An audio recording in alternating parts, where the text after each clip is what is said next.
Hi everyone, welcome back to the kitchen. Let's take one of those homemade bulk sugar cookie mixes that we made in a previous video and turn them into Spumoni Chunk Cookies. I can't wait to show you how this all comes together.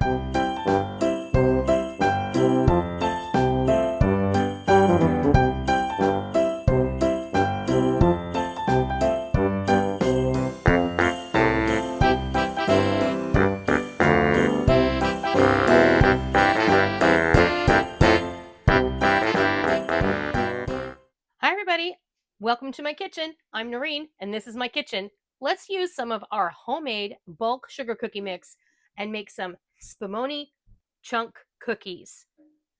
This is super easy. We're going to go over the ingredients, then we're going to mix it up, then we're going to bake them. So I have 1 pouch of my homemade bulk sugar cookie mix. If you missed that video, I will be linking it in a card, which you can see in the upper right-hand corner of the video, or you can find a link down below. We're going to add 1 box of pistachio instant pudding, 4 serving size, half a cup each of mini chocolate chips and glacé cherries. So these are kind of cherries you put in your fruit cake. And I have chopped them up a little bit, just ran my knife through them.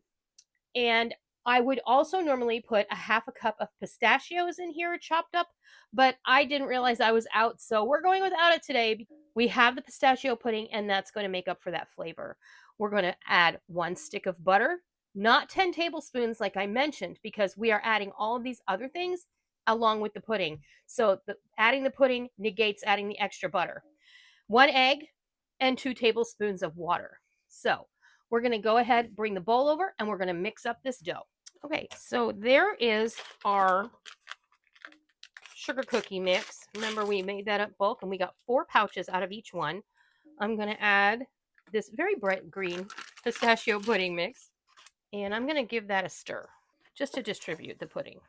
And if you don't know what Spumoni is a delicious Italian ice cream that I grew up eating around Christmas time. And it's like Neapolitan, but it has sections of pistachio ice cream, cherry ice cream, and chocolate ice cream. And it is one of my absolute favorite flavor combinations. Then we're going to throw all of these things in just a moment. But first we're going to get the dough mixed up before we add in the mix-ins. So I've got my butter, my egg, and my 2 tablespoons of water. Then you're just going to go ahead and mix this up just like you would any other cookie dough. But just like some other cookie doughs, you might have to get your hands in here. So I gloved up. If you want to put this in your mixer, go ahead. I'm just not feeling like getting the mixer out today. Almost forgot, you guys. We're going to want to add, I'm going to add a capful of almond extract. If you have pistachio extract, then that would be great. I do have some, but I don't feel like fishing it out of the cabinet, if I'm being honest. All right, you guys, this dough is really dry for me, and I went ahead and added another tablespoon or so of water, and it's coming together much, much better now. So you just want it really well incorporated, but it was too dry. Now, a couple of things could be the reason for that. It could be the environment. Your flour could be old. If your flour is a little bit on the older side, it may require a little more hydration, just like when you're baking bread.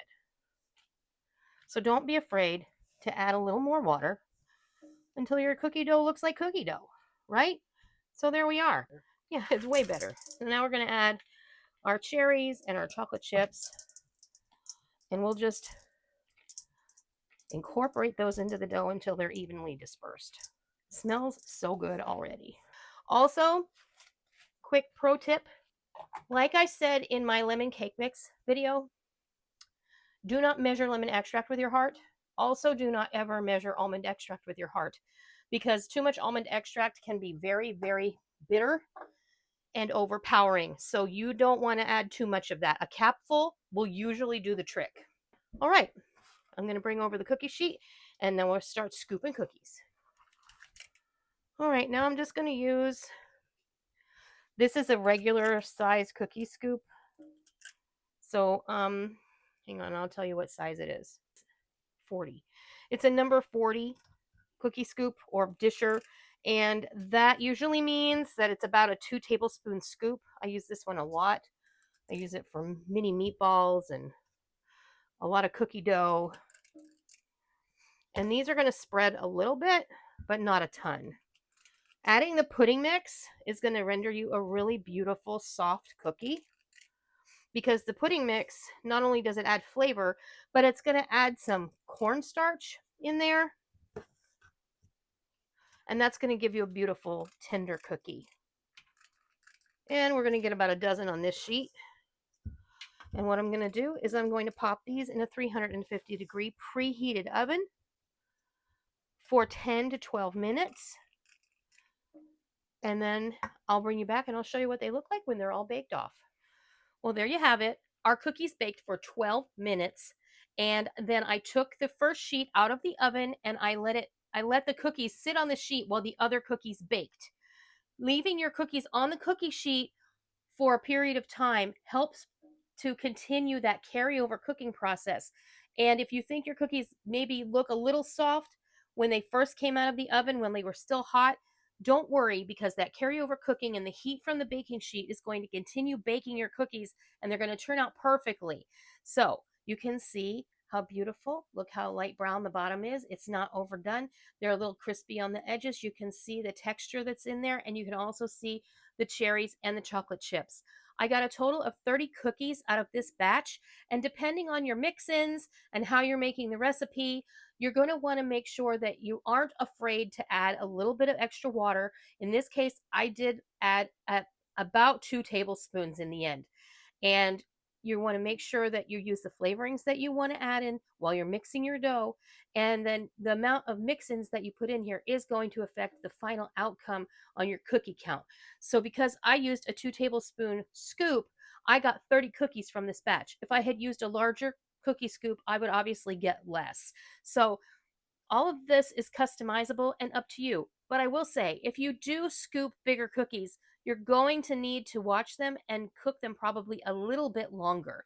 Do you want to try one? I have to. Okay, let's break one open. This one, and this, I love how that when I scooped it, it just came with that cherry right on top. So there's your inside texture. It's nice and soft. It is not, it has a crispy texture on the outside, and it has a soft, chewy texture on the inside. So I'm going to give this to Rick, and I'm going to have him try it. What do you think? Can you go bad with a cookie? I don't think you can go bad with any cookie. That was very, very tasty. They're delicious. Dare I say, better than the first time I made Spumoni Chunk Cookies, like 15 years ago. Maybe even longer than that. So good. That is how you make Spumoni Chunk Cookies using our bulk homemade sugar cookie mix. I hope you give this a try, and I hope you love it. And until next time, I'll see ya.